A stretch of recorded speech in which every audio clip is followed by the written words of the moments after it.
तो 2 गुणे कितना हो गया, 5 4 9 और 9, तो 9 दूना 18 हो जा रहा है। 18 परिमाप है ना, परिमाप में वृद्धि 18 सेंटीमीटर प्रति मिनट। फार्मूला देख लो, आयत है तो आयत का परिमाप होता है लंबाई यानी 2 और लंबाई प्लस चौड़ाई, तो आयत का परिमाप तो x प्लस वाई और 2 है ये है, तो d इसका अवकलन किया हमने dx/dt प्लस dy/dt, तो अवकलन में इनकी वैल्यू हमने आ रहा है कि नहीं आ रहा है, तो क्वेश्चन मिला लीजिए। तो क्वेश्चन में एक मिस्टेक हो गया है कि आयत की लंबाई x है, लेकिन लिख रहा है 5 सेंटीमीटर प्रति मिनट की दर से कमी हो रही है। यहाँ पर प्रश्न में है उसकी लंबाई में कमी हो रही है और चौड़ाई में वृद्धि हो रहा है। तो जब कमी होगा तो कमी है तो यहाँ पर माइनस यूज कर लेंगे। लंबाई में 5 सेंटीमीटर प्रति मिनट की क्या हो रही है, कमी हो रही है, तो कमी के लिए माइनस यूज करेंगे और वृद्धि होता तो प्लस ही रहने देंगे। ठीक है, तो हम माइनस यहाँ भी लगाएंगे ना। ठीक है, तो ये कितना हो गया, तो देखिए 2 और इसको इसमें घटा दो तो -1 बचेगा। तो जब गुणा हम लोग करेंगे तो गुणा करेंगे तो क्या मिलेगा, -2। तो इसका ये तात्पर्य हो गया कि जब उसके हम परिमाप देख रहे हैं तो -2 सेंटीमीटर प्रति मिनट की दर से परिमाप में भी कमी हो रहा है, परिमाप में वृद्धि नहीं हो रहा है, परिमाप में कमी हो जा रहा है। और दूसरा कर रहे क्षेत्रफल की बात बताइए, क्षेत्रफल किस दर से परिवर्तित हो रहा है, तो आयत का क्षेत्रफल होता है बाबू लंबाई गुणे चौड़ाई, तो A = x गुणे y लिख देंगे। आयत का लंबाई गुणे चौड़ाई, लंबाई x है चौड़ाई y है। यहाँ पर dA = फर्स्ट और सेकेंड ना हो गया, अगर अवकलन करते हैं तो t के सापेक्ष, तो फर्स्ट और सेकेंड, तो फर्स्ट को छोड़ेंगे सेकेंड का अवकलन प्लस सेकेंड को छोड़ेंगे तो फर्स्ट का अवकलन, ऐसे हो गया। अब देखो बाबू, अब आपको यहाँ पर मान पुट करना होगा, तो x की वैल्यू प्रश्न में दिया है। आयत की लंबाई देखो, आयत की लंबाई 5 है और आयत की चौड़ाई 6, तो यहाँ पर हम 5 रखेंगे और गुणे इनके स्थान पर -5 रख दिया, प्लस y की वैल्यू है बाबू 6 और गुणे d, यहाँ पर हमको मिस्टेक पुनः भी कर रहे थे, फर्स्ट को छोड़े हैं सेकेंड का अवकलन और सेकेंड को छोड़े हैं तो फर्स्ट का अवकलन, तो x के मान 5, तो dy/d, t का मान लिखना था 4 ना आगे लिखना है हमको 4 यहाँ पर, और 6 y की वैल्यू और dx/dt -5 रखना था। तो 5 चौको 20, ठीक है, 5 चौको 20, आप -5 आके यहाँ पर कितना हो गया, 30 हो गया। अब कितना होगा, 30 को 60 लिख दिया गया, 30, तो बचेगा कितना बाबू, -10। क्या है बाबू, लंबाई क्या है इसमें हमको दिया गया, हम आपको बताएं कि यहाँ पर ये दिया हुआ है लेकिन नंबर हमने गलत पुट कर दिया। ठीक है, x की वैल्यू 8 ना है, तो यहाँ पर कितना हुआ बाबू, 32 हुआ ना, और जब घटाएंगे तो कितना बचेगा, 2 बचेगा, 2 सेंटीमीटर प्रति मिनट। बताइए इसमें, इस वाले में ये तो सही है, ये 6 ही ना है इसमें दिया, ये सही है। तो देखो उसके क्षेत्रफल में वृद्धि हो रहा है लेकिन उसके परिमाप में कमी हो रहा है, परिमाप में 2 सेंटीमीटर प्रति मिनट की दर से कमी हो रही है, जबकि उसके एरिया में आयत के क्षेत्रफल में 2 सेंटीमीटर प्रति मिनट की दर से वृद्धि हो रही है। ये तरीका से आप प्रश्न को सॉल्व कर लेंगे, जाएगा बड़ा होता जाएगा। तो गुब्बारा में हवा भरने पर गुब्बारा जब फूल रहा है तो इसका मतलब उसके आयतन में वृद्धि हो रही है। तो सपोज करो जब गुब्बारे का आयतन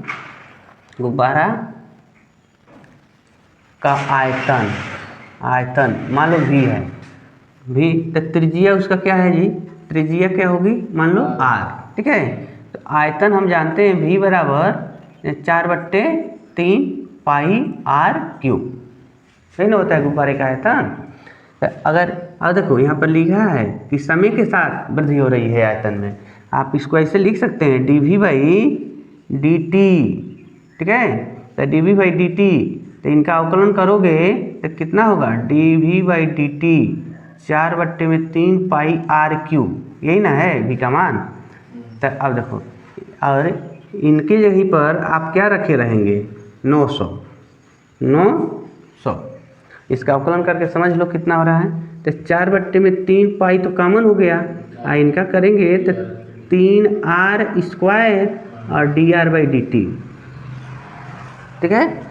तो देखो पाई 3 से 3 कट गया, 900 यहाँ पर हो गया 4 पाई r² dr/dt। तो एक काम करो, इनको हम पक्षांतर कर लेते हैं। हमको कहा गया है कि उसकी त्रिज्या किस दर से बढ़ रही है। तो जब भाई नीचे आ जाएगा 900/4 पाई r² और dr/dt। अब देखो dr/dt हो गया ना, इसका ही मतलब हो गया अब त्रिज्या में ना परिवर्तन ही दिखा रहा है, तो आपका सोल्यूशन आ गया। तो dr/dt और 900/4 गुणे पाई का मान रख लें, पाई का मान रख सकते हो, और नहीं रखोगे तो इसे भी सोल्यूशन हो सकता है। तो मतलब मान r का मान नहीं दिया हुआ है, दिया है r का मान, r के मान 15, चलो 15 सेंटीमीटर। तो हम क्या करने वाले हैं, इधर ना लिख रहे हैं 4 पाई r², और हाँ ठीक है। तो 900/4 गुणे 22/7 गुणे 15 गुणे 15 लिख लो, ठीक है। तो देखो तो कट हो रहा है, काटेंगे तो 15 से 15 × 5 = 75, 15 × 6 = 90। तो मैंने 2 शून्य कट गया, 1 शून्य यहाँ लिखेंगे ना।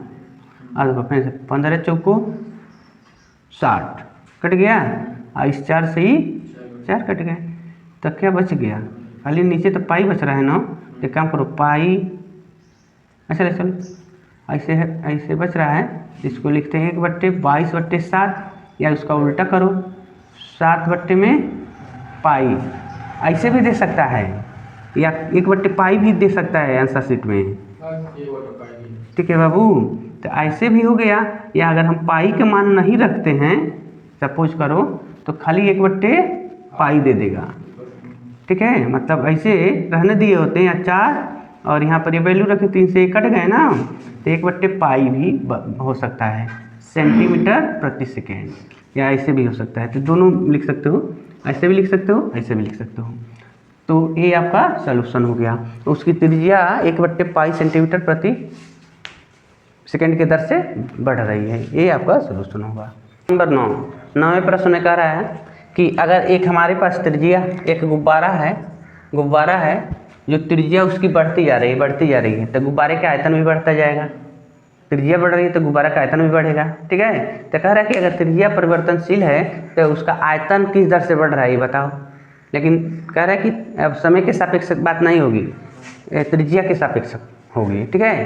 देखो त्रिज्या 10 सेंटीमीटर दिया गया है, कहीं r की वैल्यू पुट करनी होगी तो हम 10 रख लेंगे, ठीक है। तो देखो गुब्बारा गोलाकार ना है, तो लिखेंगे गुब्बारे का आयतन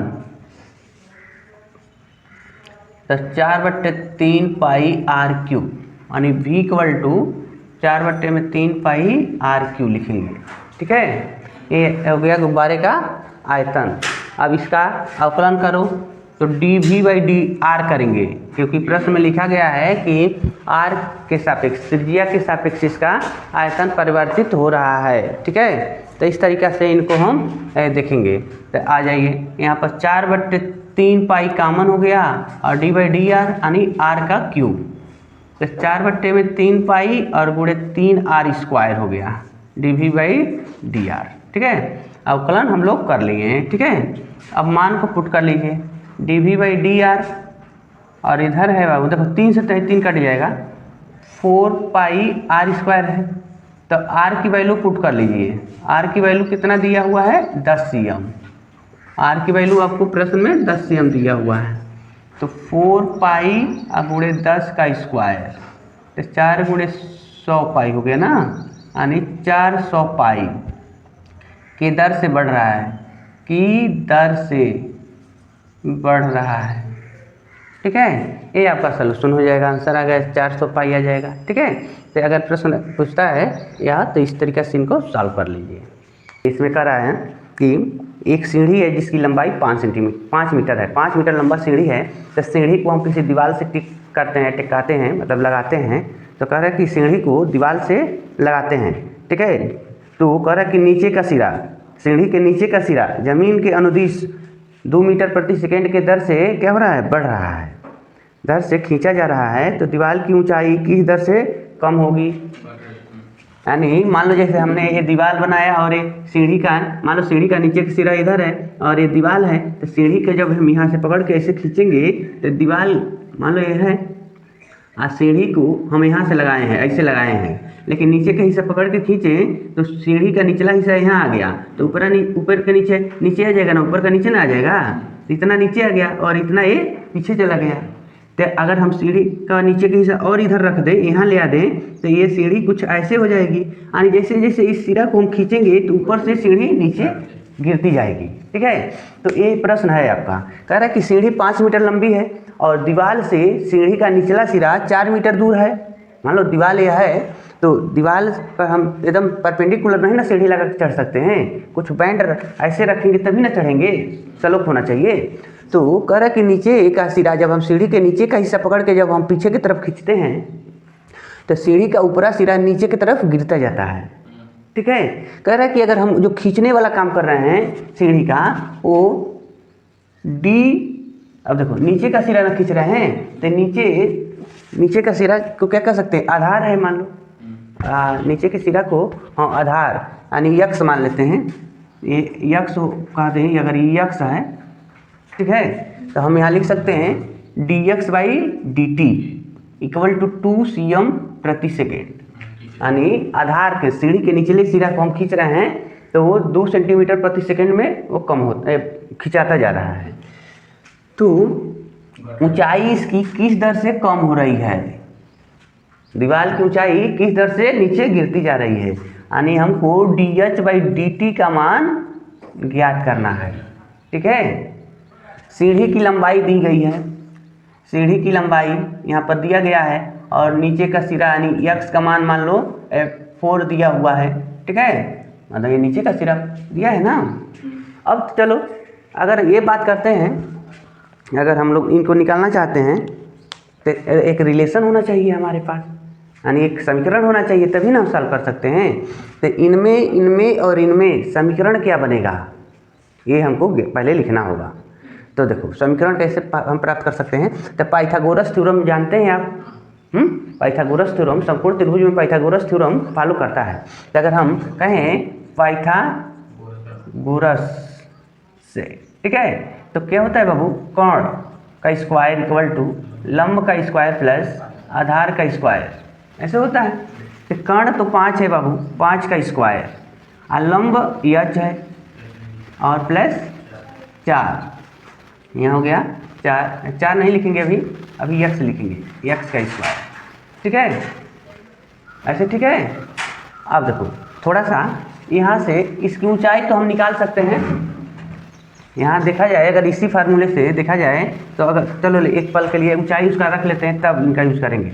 तो अब देखो यहाँ पर हम 4 रख सकते थे ना आधार, तो यहाँ पर 25 और h का स्क्वायर प्लस 16 की इधर ट्रांसफर करेंगे तो 25 माइनस 16 बराबर h स्क्वायर, यानी h स्क्वायर बराबर 9, तो h के मान 3, यानी ऊंचाई 3 है।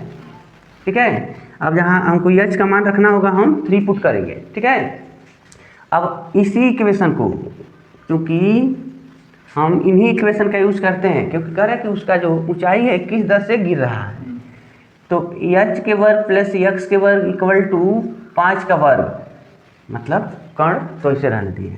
तो इनका अवकलन करो एक बार, जब इनका हम अवकलन करेंगे बाबू तो कितना होगा, मान लो ऐसे लिखते हैं D by D T H square plus D by D T x square. ठीक है, इनका कितना हो जाएगा 0, 5 का वर्ग अवकलन करेंगे तो 0 हो जाएगा। अब देखो इनका, हाँ यहाँ भी तो अब अगले स्टेप में लिख रहे हैं, तो यहाँ देखो 2h स्क्वायर का भी लिखेंगे, 2h dh बाई dt, इनका 2x dx बटे dt इक्वल टू 0।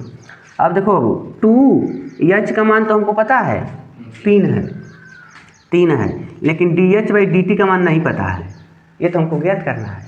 ठीक है, प्लस 2x का मान हमको पता है 4 है।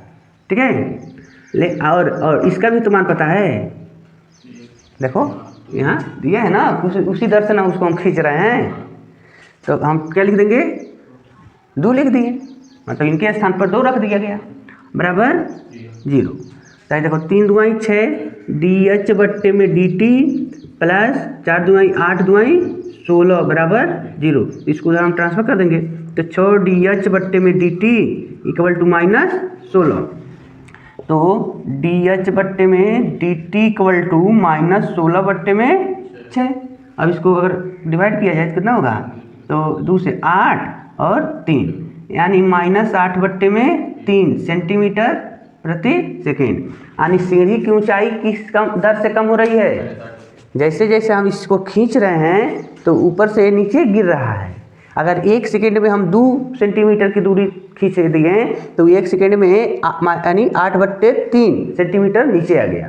ठीक है, माइनस में आने का ये तात्पर्य है कि गिर रहा है, अगर प्लस में आता तो उठता है। ठीक है, तो इस तरीक़ा से यानी हमको पता चल गया कि अगर सीढ़ी के नीचे का हिस्सा हम खींच रहे हैं तो उसकी ऊंचाई किस दर से कम होती है। ठीक है, इस तरीक़ा से प्रश्न को सॉल्व करते हैं कि एक कण है, कोई एक पार्टिकल है, कण है, जो अगर फेंका जाता है या अपने मर्जी से चल रहा है तो एकदम सीधी रेखा में तो गमन करेगा नहीं, तो वो थोड़ा नीचे ऊपर होकर गति कर रहा है। ठीक है, तो उसका जो वक्र दिया गया है, समीकरण दिया गया है, यह दिया है 6y = x³ + 2। ठीक है, तो कह रहा है कि अगर वो गति कर रहा है, दौड़ रहा है, तो वक्र पर उन बिंदुओं को ज्ञात कीजिए, यानी कि गति के वक्र के उन बिंदुओं को ज्ञात करिए जहां पर कह रहा है कि x के निर्देशांक की तुलना में y के निर्देशांक 8 गुना तीव्रता से बदल रहा है। x के निर्देशांक की तुलना में y के निर्देशांक 8 गुना से गति से बदल रहा है। मतलब x अगर 1 सेंटीमीटर परिवर्तित हुआ तो y 8 सेंटीमीटर परिवर्तित होता है। ठीक है, यह बात कही गई है। तो परिवर्तित की यानी बदलने की बात तो यहाँ पर ही हो गई, उसमें परिवर्तन, x के निर्देशांक में परिवर्तन, x के निर्देशांक में परिवर्तन को क्या लिख सकते हो, dx/dt, परिवर्तन इसको कहते हैं। ठीक है, और y के निर्देशांक में परिवर्तन वर्तन। ठीक है, लिखेंगे dy/dt, ये मतलब दोनों में परिवर्तन ऐसे होगा। लेकिन प्रश्न के मुताबिक प्रश्न कह रहा है कि यानी x के तुलना में y में 8 गुना परिवर्तन होता है, y में परिवर्तन 8 गुना होता है। तो हम लिख सकते हैं dy/dx = 8 dx/dt, यानी y नहीं है, t लिखना है। ठीक है, y 8 गुना परिवर्तित होता है, y 8 गुना परिवर्तित होता है किसके तुलना में, x की तुलना में, x अक्ष की तुलना में y में 8 गुना परिवर्तन होता है। तो dy/dt की वैल्यू 8 dx/dt,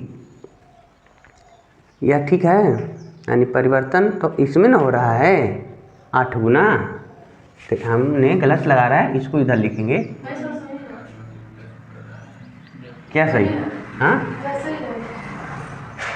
ऐसे ही, यानी y परिवर्तित होता है x के तुलना में 8 गुना, 8 यानी ज़्यादा पर, चलो ठीक है। हाँ, x थोड़ा कम है, x कम है, तो x में जब 8 से गुणा कर देंगे तो y के बराबर हो जाएगा।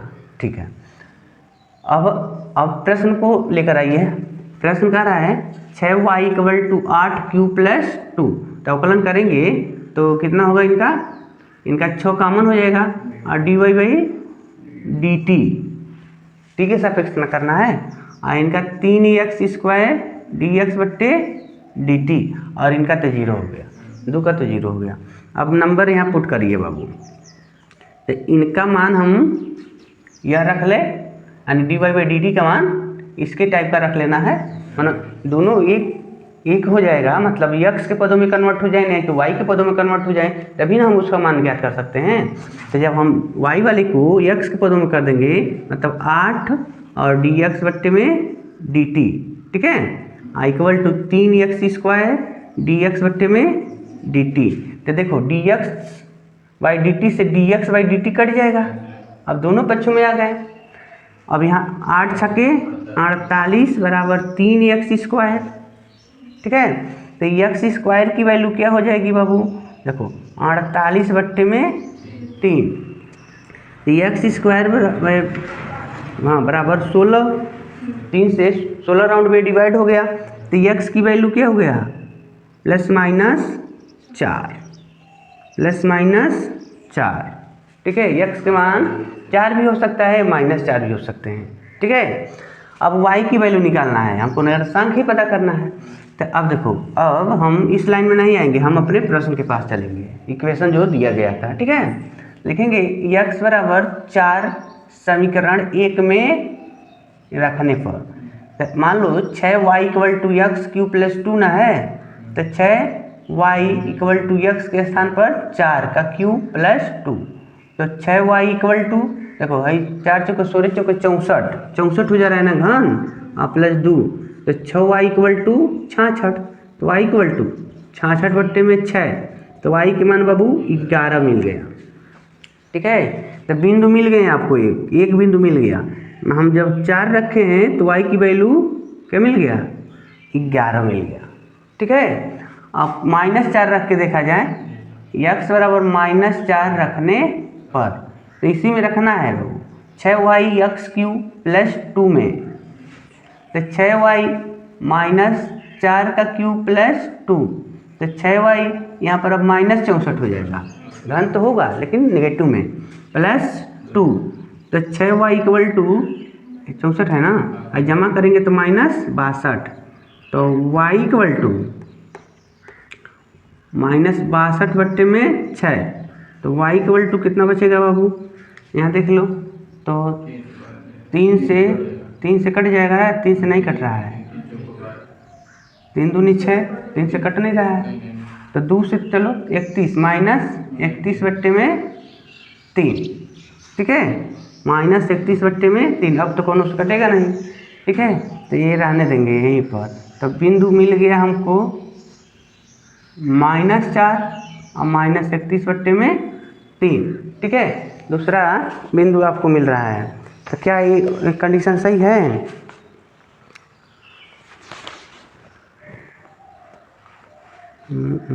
ठीक है।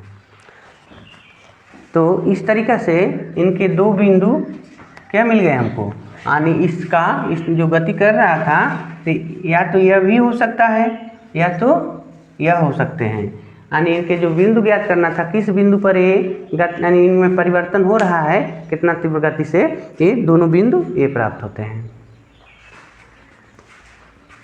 हमारा प्रश्न कह रहा है बाबू कि हवा के एक बुलबुले से त्रिज्या 1/2 सेंटीमीटर की दर से बढ़ रही है। हवा का जो बुलबुला है, मान लो जैसे हम लोग पानी का भी बच्चे ऐसे फूंकते हैं, तो पानी को फूंका जाता है थोड़ा सा, तो गाज निकलता है, तो हवा बुलबुला बनता है ना। तो कह रहा है कि बुलबुला जो बन रहा है, तो 1/2 सेंटीमीटर प्रति सेकंड के दर से बढ़ रहा है, ठीक है। तो कह रहे हैं बुलबुले का आयतन किस दर से बढ़ेगा, ये बताना है। तो अगर हम सपोज करो, अगर लिखते हैं कि माना बुलबुला रे बुलबुला, ठीक है, बुलबुला की त्रिज्या अगर हम मान लो r ले लिए हैं, ठीक है, r में परिवर्तन हो रहा है। परिवर्तन कैसे हो रहा है, परिवर्तन हो रहा है बाबू त्रिज्या में परिवर्तन हो रहा है, dr/dt कर देंगे, परिवर्तन को ऐसे लिखेंगे dr/dt 1/2 cm प्रति सेकेंड की दर से परिवर्तन हो रहा है, ठीक है।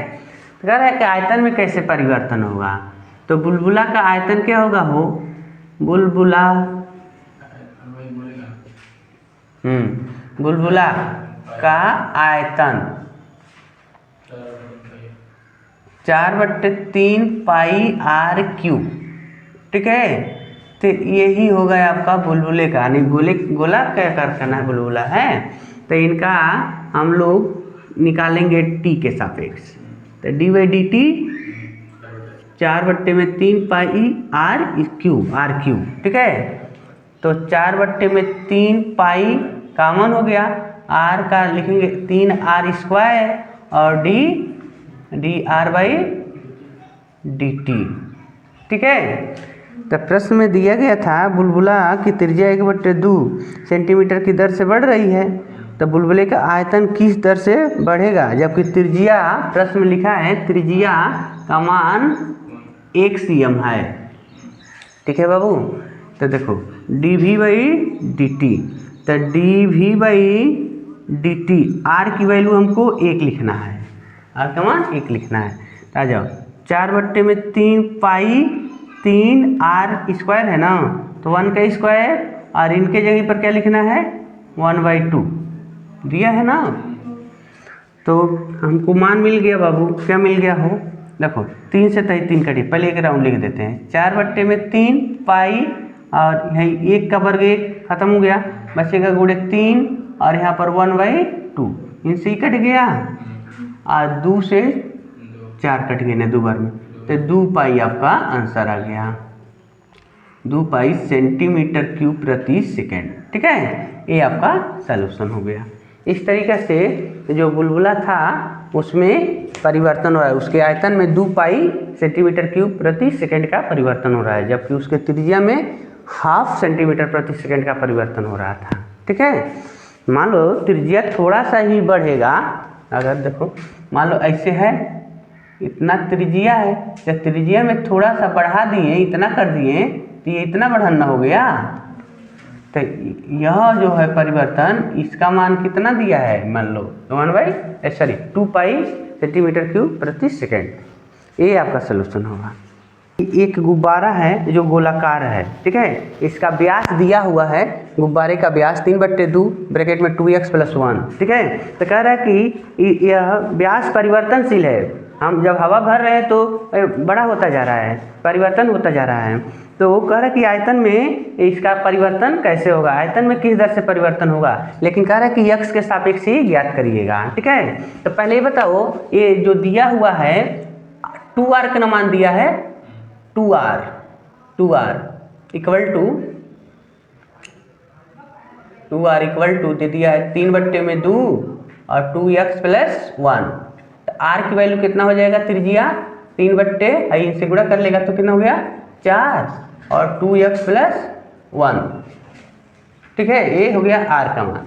तो चलो तो थोड़ा सा कह रहा है कि व्यास में परिवर्तन हो रहा है, तो देखा जाए कितना परिवर्तन होता है। तो यहाँ लिखेंगे 2r/dx, x के सापेक्ष करेंगे, क्योंकि प्रश्न में कह दिया है x के सापेक्ष आपका अवकलन करना है, ठीक है। तो यहाँ पर देखो 3/4 कॉमन होगा, और dy/dx ब्रैकेट में 2x + 1, तो dr/dx 3/4 तो कॉमन है, इनका अवकलन हो गया 2, इनका हो गया 0, तो dr/dx का मान कितना मिल गया, तो मान लो इनसे ही कटेगा ना, मान लो 0 कटा दे, तो 3/2, इसको रखो, जहाँ ऐसा आएगा वहाँ हम रखेंगे, ठीक है। अब आ जाओ आयतन के पास, गुब्बारे का आयतन क्या होगा भाई, 4/3 पाई आर क्यूब, तो 4/3 पाई आर की जगह पर आपको यह रखना है, क्योंकि यह ना त्रिज्या होगी, तो 3/4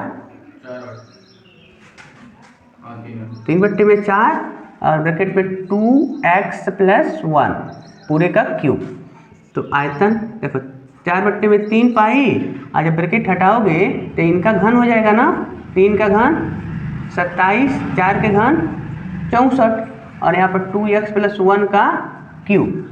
तो v इक्वल टू देखो 3 से कटेगा 9 बार में, 4 से कटेगा तो 16 बार में, ठीक है।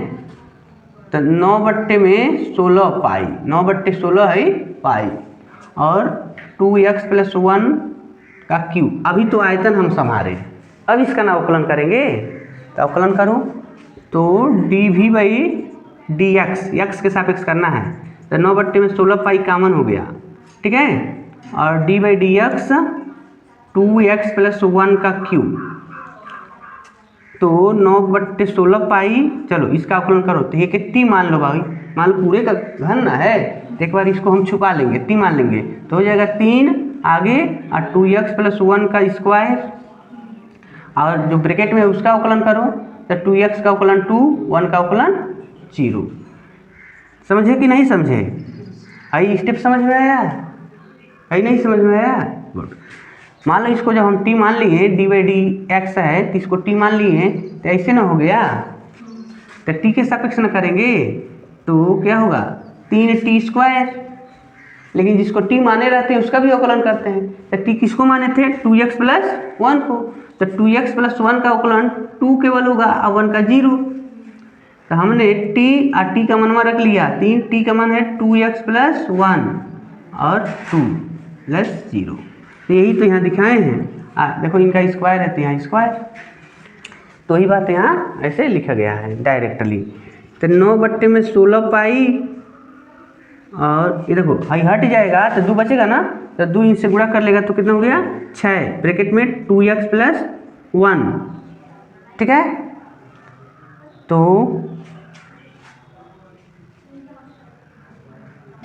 ठीक है, लेकिन इसमें इनका तो ज़रूरत हमको पड़ा नहीं, मतलब dr/dt का मान नहीं ना हमको रखना है, चलो कोई बात नहीं। तो अब देखो ये कट रहे हैं, कुछ कटेंगे इनसे थोड़ा सा 3, और ये कितना हो जाएगा 8, ठीक है, मानो 2 से 3 और 2 से 8, तो 9 3 27/8 पाई 2x + 1, ठीक है। थोड़ा सा देखिए इसमें कितना दिया है आंसर शीट इसका, 27/8 पाई 2x + 1 का स्क्वायर, ठीक है, यहाँ स्क्वायर है ना, स्क्वायर, तो हम लिख सकते हैं, आपका सोल्यूशन आ गया बाबू, D V by D X की वैल्यू मिल गया 27/8 पाई 8 पाई, ठीक है, और 2x + 1 का होल वर्ग, बस यही हो गया, यानी इनका यूज नहीं करना है, ठीक है। तो इस तरीक़ा से पता चल गया कि उसके आयतन में कैसे परिवर्तन हो रहा है, ये व्यास में परिवर्तन हो रहा था, तो हमने उसको कन्वर्ट करके त्रिज्या निकाल कर और हमने आयतन में रख के उसका अवकलन किए, तो हमको पता चल गया कि उसका आयतन 27/8 पाई ब्रैकेट में 2x + 1 का होल वर्ग के दर से परिवर्तन हो रहा है। मान लो हमने इसका अवकलन किया, r का अवकलन किए थे 2r, ठीक है, यहाँ पर व्यास ना लिखा है, तो व्यास त्रिज्या का 2 गुना ना होता है, तो एक लिखे 2r बराबर व्यास हो गया, तो हमको r की ज़रूरत थी न कि व्यास की ज़रूरत थी, इसलिए हमने 2r बराबर लिखा और 2 डिवाइड कर दिए, तो हमको केवल r की वैल्यू मिल गई, ठीक है।